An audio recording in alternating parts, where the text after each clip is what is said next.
स्थापकं सदा विमुक्तिसाधकं कलाधरावतं सतं विलासि लोकरक्षकम्।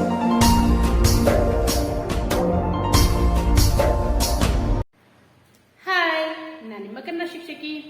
ಓಕೆ ಮಕ್ಕಳೇ, 10ನೇ ತರಗತಿ ವಿಡಿಯೋ ಕ್ಲಾಸ್ಗೆ ಸ್ವಾಗತ ಸುಸ್ವಾಗತ. ದ್ವಿತೀಯ ಭಾಷಾ ಕನ್ನಡ ಭಾಗವನ್ನ ನಾವಿಲ್ಲಿ ಅಭ್ಯಾಸವನ್ನ ಮಾಡ್ತಾ ಇರುವಂತದ್ದು.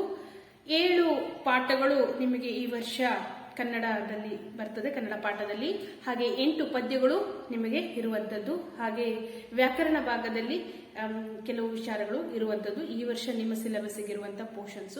ಬನ್ನಿ, ಈ ದಿನ ನಾವು ಗದ್ಯ ಭಾಗದ ಮೊದಲ ಪಾಠವನ್ನ ತಿಳ್ಕೊಳ್ಳುವಂತಹ ಒಂದು ಸಮಯ.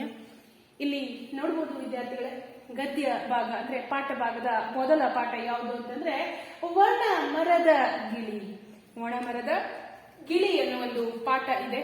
ಈ ಪಾಠದ ಬಗ್ಗೆ ತಿಳ್ಕೊಳ್ಳೋಣ. ಈ ಪಾಠವನ್ನು ಬರೆದಂತವರು ಶ್ರೀಯುತ ರಾ ಮಿತ್ರ ಅವರು. ರಾ ಮಿತ್ರ ಅವರು ನಿಮಗೋಸ್ಕರ ಈ ಪಾಠವನ್ನ ಬರೆದು ನಮಗೆ ಕೊಟ್ಟಿದ್ದಾರೆ. ಬನ್ನಿ, ಏನು ಈ ಒಣ ಮರದ ಗಿಳಿ ವಿಚಿತ್ರವಾಗಿದೆಯಲ್ಲ ಪಾಠದ ಹೆಸರು ಅಂತ ಹೇಳಿ ನಿಮಗೆ ಅನಿಸ್ಬೋದು. ಖಂಡಿತ ವಿದ್ಯಾರ್ಥಿಗಳೇ, ನಾನಿಲ್ಲಿ ಕೆಲವು ವಿಚಾರವನ್ನ ನಿಮ್ ಜೊತೆ ಹಂಚಿಕೊಳ್ಳಲಿಕ್ಕೆ ಇಷ್ಟಪಡ್ತೇನೆ. ಯಾರಾದರೂ ನಮಗೆ ಸಹಾಯ ಮಾಡಿದ್ರೆ ನಾವು ಸಹಿತ ಅವರಿಗೆ ಪ್ರತ್ಯುಪಕಾರವಾಗಿ ಸಹಾಯವನ್ನ ಮಾಡಬೇಕು. ನಾವು ಕಷ್ಟದಲ್ಲಿದ್ದಾಗ ನಮಗೆ ಯಾರು ಸಹಾಯ ಮಾಡ್ತಾರಲ್ಲ ಅವರೇ ನಮಗೆ ಭಗವಂತನ ಸ್ವರೂಪ ಅಂತ ಹೇಳಿ ನಾವು ತಿಳ್ಕೊಳ್ಬೇಕಾಗತ್ತೆ. ಅದೇ ರೀತಿ ಅವರು ಕಷ್ಟದಲ್ಲಿ ಇದ್ದಾಗ ಖಂಡಿತವಾಗ್ಲೂ ನಾವು ಸಹಾಯವನ್ನ ಮಾಡಬೇಕು. ನಾವೆಲ್ಲ ಮನುಷ್ಯರು, ನಮ್ಮಲ್ಲಿ ಮಾನವೀಯತೆ ಅನ್ನೋದು ಇರಬೇಕಾಗತ್ತೆ. ಆ ಗುಣಗಳನ್ನು ಬೆಳೆಸ್ಕೊಂಡಾಗ ಮಾತ್ರ ನಾವು ಉತ್ತಮ ಮಾನವರಾಗಲಿಕ್ಕೆ ಸಾಧ್ಯ. ನೋಡಿ, ಅದೇ ರೀತಿ ಇಲ್ಲಿ ಒಂದು ಪಕ್ಷಿ ಯಾವ ರೀತಿ ಮಾನವೀಯತೆಯನ್ನ ವ್ಯಕ್ತಪಡಿಸ್ತದೆ ಅನ್ನೋದನ್ನ ಈ ಪಾಠದಲ್ಲಿ ರಾ ಮಿತ್ರ ಅವರು ತುಂಬಾ ಸುಂದರವಾಗಿ ಕೊಟ್ಟಿದ್ದಾರೆ. ನೋಡೋಣ ಬನ್ನಿ. ಅದಕ್ಕಿಂತ ಮುಂಚಿತವಾಗಿ ನಾವು ರಾ ಮಿತ್ರ ಅವರ ಪರಿಚಯವನ್ನ ಮಾಡಿಕೊಳ್ಳೋಣ. ಈ ಭಾವಚಿತ್ರದಲ್ಲಿ ನೋಡ್ತಾ ಇದ್ದೀರಲ್ಲ ವಿದ್ಯಾರ್ಥಿಗಳೇ, ಇವರೇ ಈ ಒಣ ಮರದ ಗಿಳಿ ಅನ್ನೋ ಪಾಠವನ್ನ ನಮಗೋಸ್ಕರ ನೀಡಿದಂತ ಸಾಹಿತಿಗಳು. ಇವರ ಬಗ್ಗೆ ತಿಳ್ಕೊಳ್ಳೋಣ ಬನ್ನಿ. ಈ ಭಾವಚಿತ್ರವನ್ನ ನೋಡಿದ್ರಲ್ಲ ವಿದ್ಯಾರ್ಥಿಗಳೇ, ಇವರೇ ರಾ ಮಿತ್ರರವರು. ಬನ್ನಿ, ಇವರ ಬಗ್ಗೆ ನಾವು ತಿಳ್ಕೊಳ್ಳೋಣ. 1935ರಲ್ಲಿ ಮಂಡ್ಯ ಜಿಲ್ಲೆಯ ಅಕ್ಕಿಹೆಬ್ಬಾಳು ಎಂಬಲ್ಲಿ ಜನಿಸಿದ್ರು. ನಮ್ಮ ರಾ ಮಿತ್ರ ಅವರು 1935ರಲ್ಲಿ ಮಂಡ್ಯ ಜಿಲ್ಲೆಯ ಅಕ್ಕಿಹೆಬ್ಬಾಳು ಅನ್ನೋ ಒಂದು ಗ್ರಾಮದಲ್ಲಿ ಜನಿಸ್ತಾರೆ. ಇಲ್ಲಿ ನಾವು ನೋಡಬಹುದು 1935 ಮಂಡ್ಯ ಜಿಲ್ಲೆಯ ಅಕ್ಕಿಹೆಬ್ಬಾಳು. ಹಾಗೆ ಈ ರಾ ಅಂದ್ರೆ ಏನು ಅನ್ನೋದು ನಮಗಿಲ್ಲಿ ಒಂದು ಸಂದೇಹ ಬರಬಹುದು. ರಾ ಅಂದ್ರೆ ಅವರ ಪೂರ್ಣ ಹೆಸರನ್ನ ನೋಡೋಣ ನಾವಿಲ್ಲಿ. ಅಕ್ಕಿಹೆಬ್ಬಾಳು ರಾಮಣ್ಣ ಮಿತ್ರ. ಅಂದ್ರೆ ಅಕ್ಕಿಹೆಬ್ಬಾಳು ಅಂದ್ರೆ ಅವರು ಹುಟ್ಟಿದಂತ ಊರಿನ ಹೆಸರು ಇಲ್ಲಿ ಅವರ ಹೆಸರಿನ ಜೊತೆಗಿದೆ. ರಾಮಣ್ಣ ಮಿತ್ರ ಅನ್ನೋದು ಅವರ ಪೂರ್ಣ ಹೆಸರು. ಇಲ್ಲಿ ಪರೀಕ್ಷೆಯಲ್ಲಿ ಕೇಳಬಹುದು, ರಾ ಮಿತ್ರ ಅವರ ಪೂರ್ಣ ಹೆಸರೇನು ಅಂತ ಹೇಳಿ ಕೇಳಬಹುದು. ಆಗ ನಾವು ಬರೀಬೇಕಾಗತ್ತೆ ಅಕ್ಕಿಹೆಬ್ಬಾಳು ರಾಮಣ್ಣ ಮಿತ್ರ.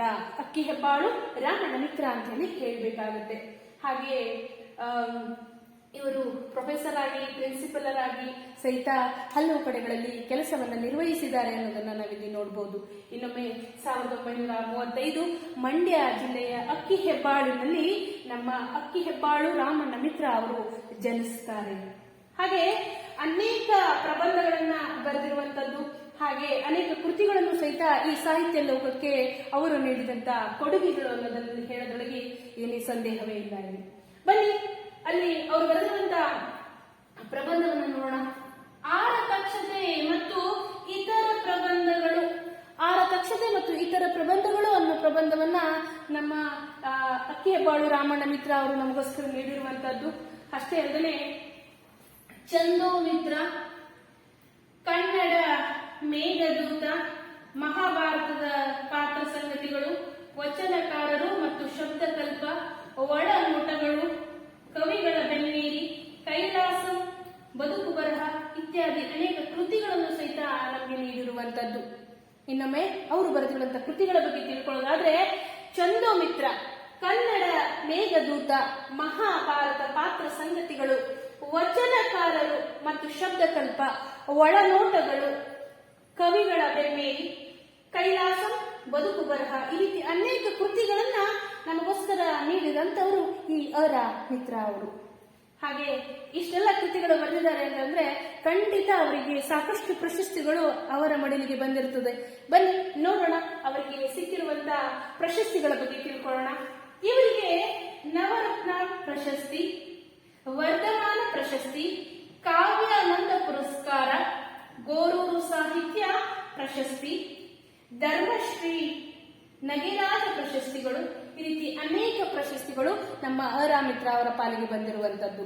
ಇನ್ನೊಮ್ಮೆ ನವರತ್ನ ಪ್ರಶಸ್ತಿ, ವರ್ಧಮಾನ ಪ್ರಶಸ್ತಿ, ಕಾವ್ಯಾನಂದ ಪುರಸ್ಕಾರ, ಗೋರೂರು ಸಾಹಿತ್ಯ ಪ್ರಶಸ್ತಿ, ಪದ್ಮಶ್ರೀ ನಗೆರಾಜ ಪ್ರಶಸ್ತಿ, ಈ ರೀತಿ ಅನೇಕ ಪ್ರಶಸ್ತಿಗಳು ನಮ್ಮ ಅರಾ ಮಿತ್ರ ಅವರ ಪಾಲಿಗೆ. ಹಾಗೆ ಈ ಪಾಠವನ್ನ ಒಣ ಮರದ ಗಿಳಿಯನ್ನೋ ಒಂದು ಪಾಠವನ್ನ ಯಾವ ಆಕರ ಗ್ರಂಥದಿಂದ ಆಯ್ಕೆ ಮಾಡಿಕೊಂಡಿದ್ದಾರೆ ಅಂತಂದ್ರೆ ಮಹಾಭಾರತ ವ್ಯಾಸ ಪಾತ್ರ ಸಂಗತಿಗಳು, ಮಹಾಭಾರತ ವ್ಯಾಸ ಪಾತ್ರ ಸಂಗತಿಗಳು ಅನ್ನುವ ಒಂದು ಆಕರ ಗ್ರಂಥದಿಂದ ಈ ಒಣಮರದ ಗಿಳಿ ಅನ್ನುವ ಒಂದು ಪಾಠವನ್ನ ನಮಗೋಸ್ಕರ ನೀಡಿರುವಂತದ್ದು. ನೋಡಿದ್ರಲ್ಲ ವಿದ್ಯಾರ್ಥಿಗಳ ಕವಿ ಪರಿಚಯವನ್ನ. ಇನ್ನೊಮ್ಮೆ 1935 ಮಂಡ್ಯ ಜಿಲ್ಲೆಯ ಅಕ್ಕಿಹೆಬ್ಬಾಳುವಿನಲ್ಲಿ ನಮ್ಮ ಅರಾ ಮಿತ್ರ ಅವರು ಜನಿಸ್ತಾರೆ. ಪೂರ್ಣ ಹೆಸರು ನೋಡೋದಾದ್ರೆ ಅಕ್ಕಿಹೆಬ್ಬಾಳು ರಾಮಣ್ಣ ಮಿತ್ರ ಅಂತ ಹೇಳ್ಬಿಟ್ಟು ಅನೇಕ ಪ್ರಬಂಧಗಳಿರ್ಬೋದು, ಕೃತಿಗಳನ್ನ ನಮಗೆ ನೀಡಿರುವಂತದ್ದು. ಪ್ರಬಂಧಗಳನ್ನು ನೋಡೋದಾದ್ರೆ ಆರತಕ್ಷತೆ ಮತ್ತು ಪ್ರಬಂಧಗಳು, ಕೃತಿಗಳನ್ನ ನೋಡೋದಾದ್ರೆ ಚಂದು ಮಿತ್ರ, ಕನ್ನಡ ಮೇಘದೂತ, ಮಹಾಭಾರತ ಪಾತ್ರ ಸಂಗತಿಗಳು, ವಚನಕಾರರು ಮತ್ತು ಶಬ್ದಕಲ್ಪ, ಒಳನೋಟಗಳು, ಕವಿಗಳ ಬೆನ್ನೇರಿ, ಕೈಲಾಸಂ, ಬದುಕು ಬರಹ, ಈ ರೀತಿ ಅನೇಕ ಕೃತಿಗಳನ್ನ ನಮಗೆ ನೀಡಿರುವಂತದ್ದು. ದೊರೆತಿರುವಂತಹ ಪ್ರಶಸ್ತಿಯನ್ನ ನೋಡೋದಾದ್ರೆ ನವರತ್ನ ಪ್ರಶಸ್ತಿ, ವರ್ಧಮಾನ ಪ್ರಶಸ್ತಿ, ಕಾವ್ಯಾನಂದಂ ಪುರಸ್ಕಾರ, ಗೋರೂರು ಸಾಹಿತ್ಯ ಪ್ರಶಸ್ತಿ ಹಾಗೂ ಧರ್ಮಶ್ರೀ ನಗೆರಾಜ ಪ್ರಶಸ್ತಿಗಳು ಇವರಿಗೆ ದೊರೆತಿರುವಂತದ್ದು. ಈ ಪಾಠವನ್ನ ಮಹಾಭಾರತ ವ್ಯಾಸ ಪಾತ್ರ ಸಂಗತಿಗಳು ಅನ್ನುವ ಒಂದು ಆಕರ ಗ್ರಂಥದಿಂದ ಆಯ್ಕೆ ಮಾಡಿಕೊಂಡಿದ್ದಾರೆ. ವಿದ್ಯಾರ್ಥಿಗಳ ಕವಿ ಪರಿಚಯ ತುಂಬಾ ಮುಖ್ಯವಾಗಿರುತ್ತದೆ. 5 ಅಂಕದ ಪ್ರಶ್ನೆಗಳು ಸಹಿತ ಬರ್ತದೆ. ಇದನ್ನು ಸಹಿತ ನೀವು ಕಲಿಬೇಕಾಗುತ್ತೆ.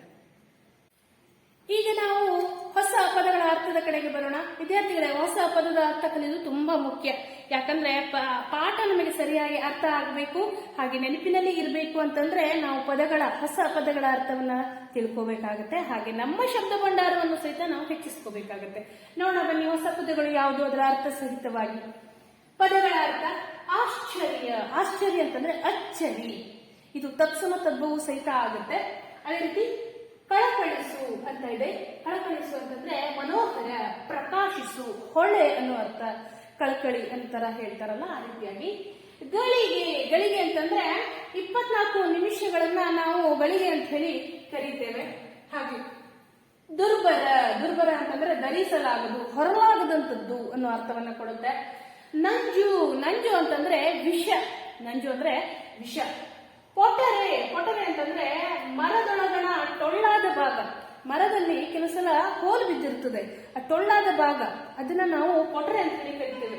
ಈ ಪೊಟರೆಯಲ್ಲಿ ಕೆಲವು ಸಲ ಸಣ್ಣ ಸಣ್ಣ ಪಕ್ಷಿಗಳು, ಪ್ರಾಣಿಗಳು ಹೋಗಿ ವಾಸಿಸ್ತವೆ, ಗೂಡಾಗಿ ಪರಿವರ್ತಿಸಿಕೊಂಡು. ಹಾಗೆ ಭೋಗ, ಭೋಗ ಅಂತಂದ್ರೆ ಸುಖದ ಅನುಭವವನ್ನ ನಾವು ಭೋಗ ಅಂತ ಹೇಳಿ ಕರಿತೇವೆ. ಲೋಕವರ್ತನೆ, ಲೋಕವರ್ತನೆ ಅಂತಂದ್ರೆ ಲೋಕದ ಜನರ ನಡವಳಿಕೆಯನ್ನ ನಾವಿಲ್ಲಿ ಲೋಕವರ್ತನೆ ಅಂತ ಹೇಳಿ ಕರಿತೇವೆ. ಹಾಗೆ ಸಂತೋಷ, ಸಂತೋಷ ಅಂತಂದ್ರೆ ಸಂತಸ ಅನ್ನೋ ಅರ್ಥವನ್ನ ಕೊಡುತ್ತೆ. ಸಿರಿ, ಸಿರಿ ಅಂತಂದ್ರೆ ಸಂಪತ್ತು, ಶ್ರೀ ಅಂತ ಹೇಳಿ ಹೇಳ್ಬೋದು. ಇದು ಸಹಿತ ತತ್ಸಮತದ್ಧವಾಗಿ ನಾವು ನೋಡಬಹುದು. ಹಾಗೆ ಆಶ್ರಯ, ಆಶ್ರಯ ಅಂತಂದ್ರೆ ಆಸರೆ ನೀಡುವಂಥದ್ದು, ಅವಲಂಬನೆ ಆಗಿರುವಂತದ್ದು. ಆಶ್ರಯ ಮತ್ತೆ ಆಸರೆ ತತ್ಸಮ ತದ್ಭವ ಪದಗಳು. ಕೃತಜ್ಞ, ಕೃತಜ್ಞ ಅಂತಂದ್ರೆ ಉಪಕಾರ ಸ್ಮರಣೆ ಇಲ್ಲದವನು. ಕೃತಜ್ಞ, ವಿದ್ಯಾರ್ಥಿಗಳು ಸರಿಯಾಗಿ ಗಮನಿಸಿ, ಉಚ್ಚಾರವನ್ನು ಸಹಿತ ಕೇಳಿಸಿಕೊಳ್ಳ್ರಿ. ಕೃತಜ್ಞ ಅಂದ್ರೆ ಉಪಕಾರದ ಸ್ಮರಣೆ ಇಲ್ಲದವನು ಅಂತ ಅರ್ಥ. ತತ್ವನಿಷ್ಠೆ, ತತ್ವನಿಷ್ಠೆ ಅಂತಂದ್ರೆ ನಂಬಿದ ವಿಚಾರಗಳಿಗೆ ಬದ್ಧನಾಗಿರುವುದು, ಶ್ರದ್ಧೆ ತೋರುವುದು. ಯಾವ ವಿಚಾರವನ್ನ ನಂಬ್ತಾರಲ್ಲ ಅದ್ರ ಬಗ್ಗೆ ಶ್ರದ್ಧೆಯನ್ನು ತೋರುವಂಥದ್ದು. ದುರದೃಷ್ಟ, ದುರದೃಷ್ಟ ಅಂತಂದ್ರೆ ಕೆಟ್ಟ ಅದೃಷ್ಟ ಅಂತ ಹೇಳಿ ಹೇಳ್ಬೋದು. ಪರಹಿತಾಕಾಂಕ್ಷೆ, ಪರಹಿತಾಕಾಂಕ್ಷೆ ಅಂತಂದ್ರೆ ಇನ್ನೊಬ್ಬರ ಒಳಿತನ್ನ ಬಯಸುವಂತದ್ದು, ಇನ್ನೊಬ್ಬರ ಒಳ್ಳೆಯದನ್ನ ಬಯಸುವಂತವರನ್ನ ಪರಹಿತಾಕಾಂಕ್ಷಿ ಅಂತ ಹೇಳಿ ಕರೀತೇವೆ. ಬೀಗು, ಬೀಗು ಅಂತಂದ್ರೆ ಉಬ್ಬೋದು, ಹಿಗ್ಗುವಂಥದ್ದು, ಸಂತೋಷ ಪಡುವಂಥದ್ದು. ಹಾಗೆ ಮುದ ಅಂದ್ರೆ ಹಿಗ್ಗು, ಆನಂದ ಅಂತ ನೋಡಿದ್ವಿ. ಅದೇ ರೀತಿ ವರ, ವರ ಅಂತಂದ್ರೆ ಕೊಡುಗೆ. ದೇವರು ಈ ನಿಸರ್ಗ ನಮಗೆ ಕೊಟ್ಟಿರುವಂತಹ ವರವೇ ತಾನೆ. ಕೊಡುಗೆ ಅನ್ನೋದನ್ನ ಹೇಳ್ಬೋದು. ಸಮೃದ್ಧಿ, ಸಮೃದ್ಧಿ ಅಂತಂದ್ರೆ ಸಂಪತ್ತು, ಏಳಿಗೆ ಅನ್ನೋ ಒಂದು ಅರ್ಥವನ್ನ ಕೊಡುತ್ತೆ. ನೋಡಿದ್ವ ವಿದ್ಯಾರ್ಥಿಗಳೇ, ಹೊಸ ಪದಗಳ ಅರ್ಥ, ಅದರಲ್ಲಿ ತತ್ಸಮ ತದ್ಭವವನ್ನು ಸಹಿತ ನಾವಿಲ್ಲಿ ತಿಳಿದುಕೊಂಡ್ವಿ. ಬನ್ನಿ ಈಗ ನಾವು ಪಾಠದ ಕಡೆಗೆ ಹೋಗೋಣ. ಒಣ ಮರದ ಗಿಳಿ. ಪಾಠ 1, ಒಣ ಮರದ ಗಿಳಿ. ಈ ಪಾಠವನ್ನ ಬರೆದಂತವರು ಮಿತ್ರ ಅವರು. ಬನ್ನಿ ಪಾಠ ಪ್ರವೇಶಕ್ಕೆ ಹೋಗೋಣ. ಪಾಠ ಪ್ರವೇಶ. ನೆಮ್ಮದಿಯ ನಾಳೆಗಾಗಿ ಹಿಂದೆ ನಾವು ಒಳಿತಿನ ಹಲವನ್ನ ಕಲಿಯಬೇಕು. ಈ ಕಲಿಕೆಯು ಓದಿನಿಂದ, ಕೇಳುವಿಕೆಯಿಂದ, ಸಮಾಜದಿಂದ, ಪ್ರಕೃತಿಯಿಂದ, ಪ್ರಾಣಿ ಪಕ್ಷಿಗಳಿಂದ ಲಭ್ಯವಾಗ್ತದೆ. ಹಾಗಾಗಬೇಕಾದ್ರೆ ಸಕಾರಾತ್ಮಕವಾಗಿ ಚಿಂತಿಸುವ ಒಳಗಣ್ಣು ಬೇಕು. ಹಾಗೆ ಕಲಿತದ್ದನ್ನ ಬದುಕಿನಲ್ಲಿ ಅಳವಡಿಸಿಕೊಂಡಾಗ ಪಡೆದ ಶಿಕ್ಷಣಕ್ಕೆ ಸಾರ್ಥಕತೆ ಸಿಕ್ಕಂತಾಗುತ್ತದೆ. ಪ್ರಕೃತ ಪಾಠದಲ್ಲಿ ಗಿಳಿಯೊಂದರ ಕೃತಜ್ಞತಾ ಭಾವವು ಸುಂದರವಾಗಿ ಚಿತ್ರಿತವಾಗಿದೆ. ಪ್ರಕೃತಿಯನ್ನ ಪ್ರೀತಿಸಬೇಕು. ಪ್ರೀತಿಸುತ್ತಿರುವವರ ಸಂಕೇತವಾಗಿ ನಮ್ಮ ಪರಿಸರವನ್ನ ಸದಾ ಸಸ್ಯ ಸಮೃದ್ಧವಾಗಿರುವಂತೆ ಇರಿಸಿಕೊಳ್ಳಬೇಕು. ನಮ್ಮ ಸರ್ವಾಂಗೀಣ ಬೆಳವಣಿಗೆಗೆ ಕಾರಣಕರ್ತರಾದ ಎಲ್ಲವನ್ನ ಕೃತಜ್ಞತೆಯಿಂದ ಗೌರವಿಸಬೇಕು ಎಂಬ ಸಂದೇಶ ಇಲ್ಲಿದೆ. ಎಷ್ಟು ಸುಂದರವಾದ ಸಂದೇಶವನ್ನ ನೀಡಿದ್ದಾರೆ ಕೇಳಿದ್ರಲ್ಲ ವಿದ್ಯಾರ್ಥಿಗಳೇ. ಖಂಡಿತವಾಗ್ಲೂ ನಾವು ಒಳ್ಳೆಯದನ್ನ ನಮಗೆ ಎಲ್ಲೆಲ್ಲಿಂದ ಸಿಗ್ತದೆ, ಪ್ರತಿದಿನ, ಪ್ರತಿ ಕ್ಷಣ, ಪ್ರತಿಯೊಂದರಿಂದಲೂ ನಾವು ಕಲಿತಾ ಹೋಗಬೇಕು. ಆವಾಗ ನಾವು ಉತ್ತಮ ವ್ಯಕ್ತಿಗಳಾಗಲಿಕ್ಕೆ ಸಾಧ್ಯ. ನಾವು ಹೇಗೆ ಅದನ್ನ ಸ್ವೀಕರಿಸಬೇಕು ಅಂದ್ರೆ ನಮ್ಮ ಒಳಗಣ್ಣನ್ನ ತೆರೆದಿಟ್ಟು ನಾವು ಅದನ್ನ ನೋಡಬೇಕು. ಹಾಗೆ ಪ್ರಕೃತಿಯಿಂದ, ಹಾಗೆ ಸಮಾಜದಿಂದ ಇರ್ಬೋದು, ಹಾಗೆ ಪ್ರಾಣಿ ಪಕ್ಷಿಗಳಿಂದ ಇರ್ಬೋದು, ಅಥವಾ ಇನ್ನೊಬ್ಬರು ಹೇಳಿದ್ದನ್ನ ಮಾಡಿದ್ದನ್ನ ಕೇಳಿಕೊಂಡು ಸಹಿತ ನಾವಲ್ಲಿ ತಿಳ್ಕೊಳ್ಬೇಕಾಗತ್ತೆ. ಖಂಡಿತ ಆವಾಗ ನಾವು ಒಳ್ಳೆಯ ವ್ಯಕ್ತಿಗಳಾಗಲಿಕ್ಕೆ ಸಾಧ್ಯ. ಈ ಸಮಾಜವನ್ನ ಉತ್ತಮ ಹಂತಕ್ಕೆ ತೆಗೆದುಕೊಂಡು ಹೋಗುವಂತ ಜವಾಬ್ದಾರಿ ಸಹಿತ ನಮ್ಮ ಮೇಲಿರೋದ್ರಿಂದ ನಾವು ಆ ರೀತಿಯಾಗಿ ಇರಬೇಕಾಗತ್ತೆ. ಬನ್ನಿ ಪಾಠದಲ್ಲಿ ಏನಿದೆ ಅಂತ ಹೇಳಿ ನೋಡೋಣ. ಇಲ್ಲೊಂದು ಚಿತ್ರ ಕಾಣಿಸ್ತಾ ಇದೆಯಲ್ಲ ವಿದ್ಯಾರ್ಥಿಗಳು, ಇಲ್ಲಿ ಒಂದು ಗಿಳಿ ಒಣಗಿರುವಂತ ಮರದ ಮೇಲೆ ಕೂತಿರುವಂತದ್ದು. ಇದ್ಯಾಕಪ್ಪ? ಪಕ್ಷಿ ಮರದ ಮೇಲೆ ವಾಸಿಸೋದೇ ತನಗೆ ಆಹಾರ ಸಿಗ್ತದೆ ಅನ್ನೋ ಮುಖ್ಯವಾದ ಉದ್ದೇಶ. ಇಲ್ಲೊಂದು ತನಗೆ ಆಶ್ರಯ ಸಿಗ್ತದೆ ಅಂತ ಹೇಳಿ. ಆದ್ರೆ ಇದು ಒಣಗೋಗಿದೆಯಲ್ಲ, ಇಲ್ಲಿ ಹೇಗೆ ಅದಕ್ಕೆ ಆಹಾರ ಸಿಗ್ತದೆ ಅನ್ನೋದನ್ನ ನೋಡೋಣ. ಯಾಕೆ ಆ ಮರವನ್ನೇ ಆಶ್ರಯಿಸಿದೆ ಅನ್ನೋದನ್ನು ಸಹಿತ ನೋಡೋಣ. ಬನ್ನಿ. ಕಾಶಿಯಲ್ಲಿ ಒಬ್ಬ ಬೇಡನಿದ್ದ. ಅವನು ಎಂದಿನಂತೆ ಬೇಟೆಯಾಡಲು ಹೊರಟ. ಪ್ರಾಣಿಗಳನ್ನ ಕೊಲ್ಲಲು ಅವನು ವಿಷ ಸವರಿದ ಬಾಣಗಳನ್ನ ಸಿದ್ಧ ಮಾಡಿಕೊಂಡಿರುತ್ತಿದ್ದ. ಈ ಬಾಣ ತಗುಲಿದ ಕೂಡಲೇ ಪ್ರಾಣಿಗಳು ನಂಜಾಗಿ ಸಾಯುತ್ತಿದ್ದವು. ಬೇಟೆಗಾರನು ಕಣ್ಣಿಗೆ ಬಿದ್ದ ಒಂದು ಜಿಂಕೆಯನ್ನ ಬೆನ್ನಟ್ಟಿದ. ಅದು ಬಾಣಕ್ಕೆ ಗುರಿಯಾಗುವಷ್ಟು ದೂರಕ್ಕೆ ಬಂದಾಗ ವಿಷಯುಕ್ತ ಬಾಣವನ್ನ ಎಸೆದು ಬಿಟ್ಟ. ಆದ್ರೆ ಜಿಂಕೆ ಹಾರಿ ತಪ್ಪಿಸಿಕೊಂಡಿತು. ಆ ಬಾಣವು ಒಂದು ಮರಕ್ಕೆ ತಾಕಿತು. ನೋಡಿದ್ರಲ್ಲ ವಿದ್ಯಾರ್ಥಿಗಳ, ಇಲ್ಲಿ ಕಾಶಿ ಅನ್ನೋ ಒಂದು ಊರು. ಆ ಊರಿನಲ್ಲಿ ಒಬ್ಬ ಬೇಡನಿದ್ದಾನೆ.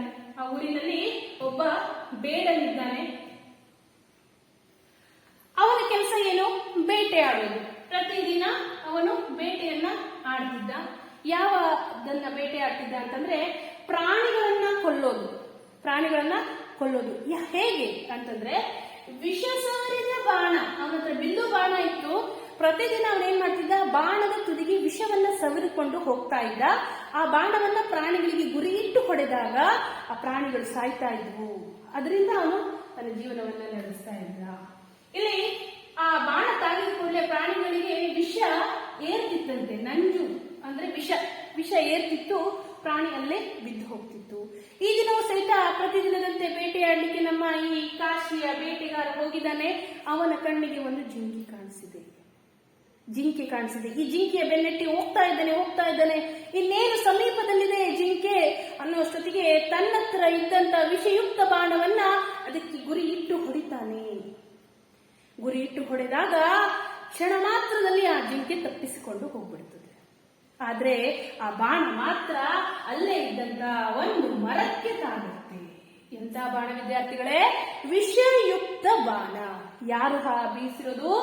ಕಾಶಿಯಲ್ಲಿರುವಂತ ಒಬ್ಬ ಬೇಡ. ಇದು ಯಾರಿಗೆ ಬಿಟ್ಟಿದ್ದ? ಜಿಂಕೆಗೆ ಬಿಟ್ಟಿದ್ದ. ಆದ್ರೆ ಅಕಸ್ಮಾತ್ ಆಗಿ ಆ ಜಿಂಕೆ ತನ್ನ ಪ್ರಾಣವನ್ನು ಉಳಿಸಿಕೊಂಡಿದೆ. ಆ ಬಾಣ ಮಾತ್ರ ಮರಕ್ಕೆ ಹೋಗಿ ತಾಗಿದೆ. ಮುಂದೇನಾಯ್ತು ನೋಡಿ. ವಿಷದ ಪ್ರಭಾವದಿಂದ ಆ ಮರದ ಒಣಗಿ ನಿಂತಿತು. ಅದರ ಪುಷ್ಪ ಸಮೃದ್ಧಿ, ಫಲ ಸಮೃದ್ಧಿ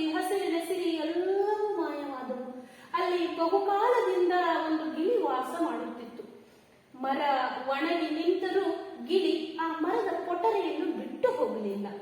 ಅಲ್ಲಿ ಸಂಚರಿಸುತ್ತಿದ್ದ ಇಂದ್ರ ಇದನ್ನು ನೋಡಿದ. ಅವನಿಗೆ ಆಶ್ಚರ್ಯವಾಯಿತು.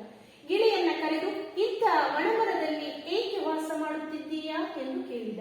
ಆ ಗಿಳಿ ಹೇಳಿತು, ಈಗ ಬೇಟೆಗಾರ ಬೀಸಿದಂತ ವಿಷಯುಕ್ತ ಬಾಣ ಮರಕ್ಕೆ ತಾಗಿದೆ.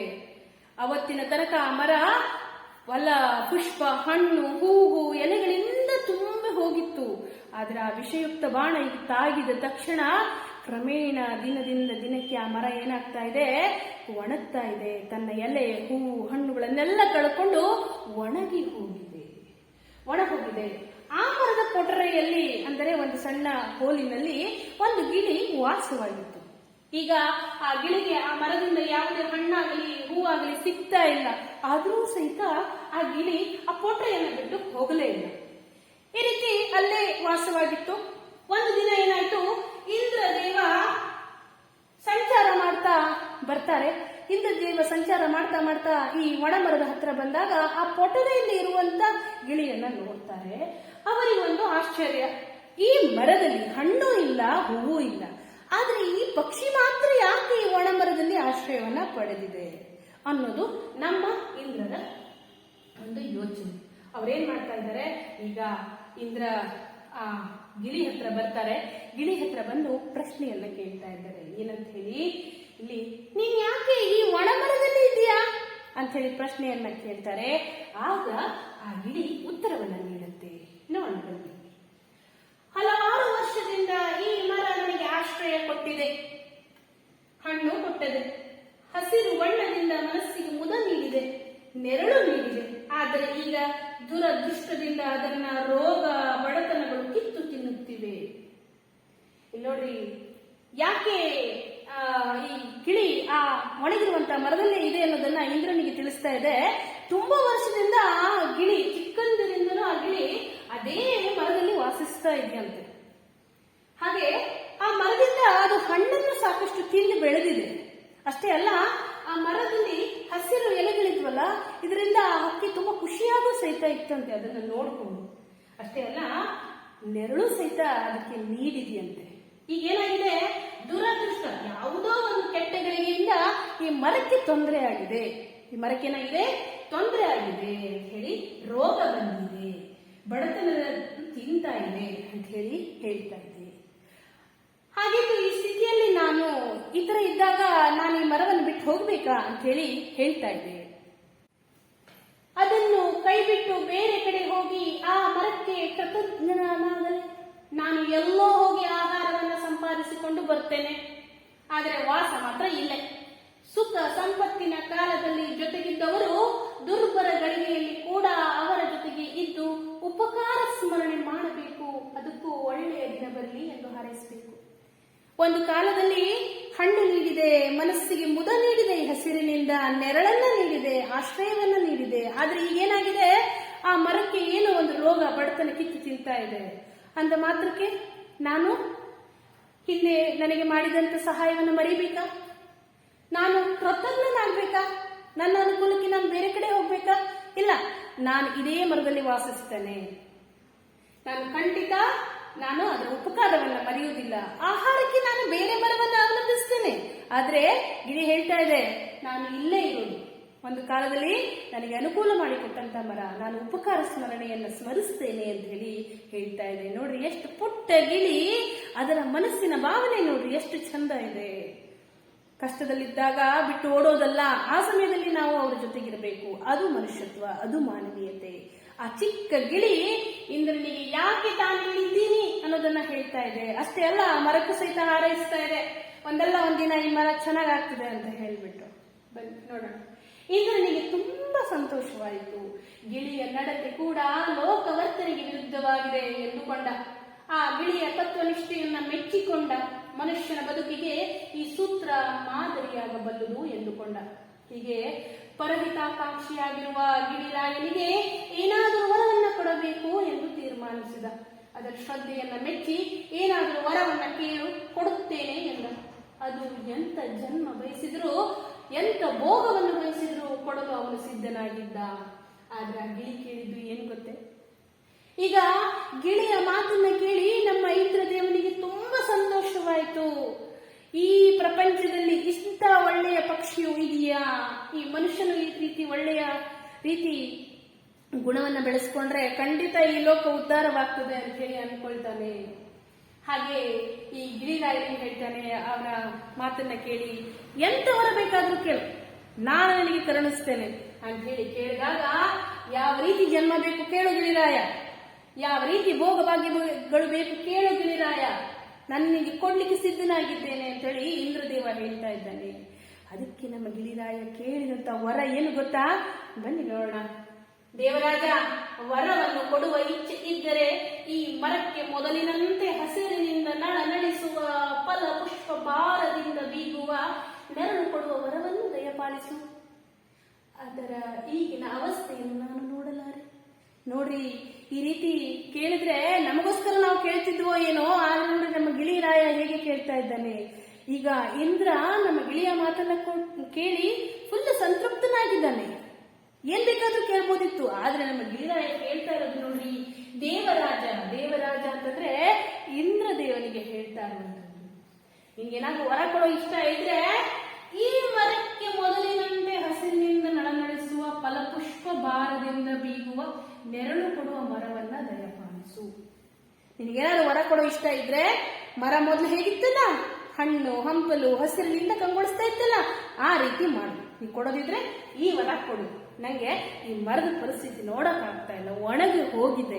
ಯಾಕಂದ್ರೆ ಒಂದು ದಿನ ನನಗೆ ಆಶ್ರಯ ಹಣ್ಣನ್ನ ಕೊಟ್ಟಿದಂತ ಮರ ಅಂತ ಹೇಳ್ತಾ ತನ್ನ ದೊಡ್ಡತನವನ್ನ ವ್ಯಕ್ತಪಡಿಸ್ತಾ ಇದೆ. ನೋಡಿದ್ರಲ್ಲ ವಿದ್ಯಾರ್ಥಿಗಳಿಗೆ, ಎಷ್ಟು ಸುಂದರವಾದಂತಹ ಒಂದು ಕಥೆಯನ್ನ ರಾಮೇಂದ್ರ ಅವರು ನಿಮಗೋಸ್ಕರ ಕೊಟ್ಟಿದ್ದಾರೆ. ಬನ್ನಿ, ಒಣ ಮರದ ಗಿಳಿ ಅನ್ನೋ ಪಾಠವನ್ನ ನಾವು ಈ ದಿನ ನೋಡಿದ್ವಿ. ಸಂಕ್ಷಿಪ್ತ ನೋಟವನ್ನ ನೋಡೋಣ. ಇಲ್ಲಿ ಒಂದು ಗಿಳಿ ಒಣ ಮರದ ಮೇಲೆ ವಾಸಿಸ್ತಾ ಇದೆ. ಕಾಶಿ ಅನ್ನೋ ಒಂದು ಊರು. ಆ ಊರಿನಲ್ಲಿ ಒಬ್ಬ ಬೇಟೆಗಾರ ಏನ್ ಮಾಡ್ತಾನೆ, ಬೇಟೆಯನ್ನ ಆಡ್ತಾ ಬರ್ತಾನೆ. ಪ್ರತಿದಿನ ಅವನ ಕರ್ತವ್ಯ ಪ್ರಾಣಿಗಳನ್ನ ಬೇಟೆ ಆಡೋದು. ಬೇಟೆ ಆಡ್ಲಿಕ್ಕೆ ಅವನು ಬಿಲ್ಲು ಬಾಣವನ್ನ ಬಳಸ್ತಾ ಇದ್ದ. ತನ್ನ ಬಾಣಕ್ಕೆ ವಿಷವನ್ನ ಸವರಿಕೊಂಡು ಬರ್ತಾ ಇದ್ದ. ಪ್ರತಿದಿನದಂತೆ ಈ ದಿನವೂ ಸಹಿತ ನಮ್ಮ ಈ ಕಾಶಿಯ ಬೇಡ ರಾಜ ಪ್ರಾಣಿಯನ್ನ ಬೇಟೆ ಆಡಲಿಕ್ಕೆ ಬಂದಿದ್ದಾನೆ. ಅಲ್ಲೊಂದು ದೂರದಲ್ಲಿ ಜಿಂಕೆ. ಆ ಜಿಂಕೆಯನ್ನ ನೋಡಿದ ತಕ್ಷಣ ಗುರಿ ಇಟ್ಟು ಹೊಡಿಲಿಕ್ಕೆ ಹೋಗ್ತಾನೆ. ಇನ್ನೇನು ಬಾಣವನ್ನ ಬೀಸಿದಾನೆ, ಆ ಬಾಣ ಹೋಗಿ ಜಿಂಕೆಗೆ ತಾಗಬೇಕು. ಅಕಸ್ಮಾತ್ ಆಗಿ ಆ ಜಿಂಕೆ ತಪ್ಪಿಸಿಕೊಳ್ಳುತ್ತೆ. ಆ ತಪ್ಪಿಸಿಕೊಂಡ ಜಿಂಕೆ ಜೀವವನ್ನ ಉಳಿಸಿಕೊಂಡು ಹೋಗುತ್ತೆ. ಆದರೆ ಬೇಡ ಬೀಸಿದ ಬಾಣ ಮಾತ್ರ ಆ ಮರಕ್ಕೆ ಹೋಗಿ ತಗಲುತ್ತೆ. ಆ ಮರ ಅಂದಿನಿಂದ ಒಣಗಿ ಹೋಗುತ್ತೆ. ಅಷ್ಟು ದಿನಗಳ ಕಾಲ ಹಸಿರು ಹಣ್ಣು ಹೂವುಗಳಿಂದ ಕಂಗೊಳಿಸ್ತಾ ಇದ್ದಂತ ಈ ಮರ ಇವತ್ತು ವಿಷಯುಕ್ತ ಬಾಣ ತಗಲಿದ ನಂತರ ಒಣಗ್ತಾ ಇದೆ. ಪ್ರತಿದಿನದ ಹಾಗೆ ಒಣಗ್ತಾ ಒಣಗ್ತಾ ಬರ್ತಾ ಇದೆ, ಒಣಗೋಗಿದೆ. ಆ ಮರದಲ್ಲಿ ಸುಮಾರು ವರ್ಷಗಳಿಂದ ಒಂದು ಗಿಳಿ ವಾಸವಾಗಿತ್ತು.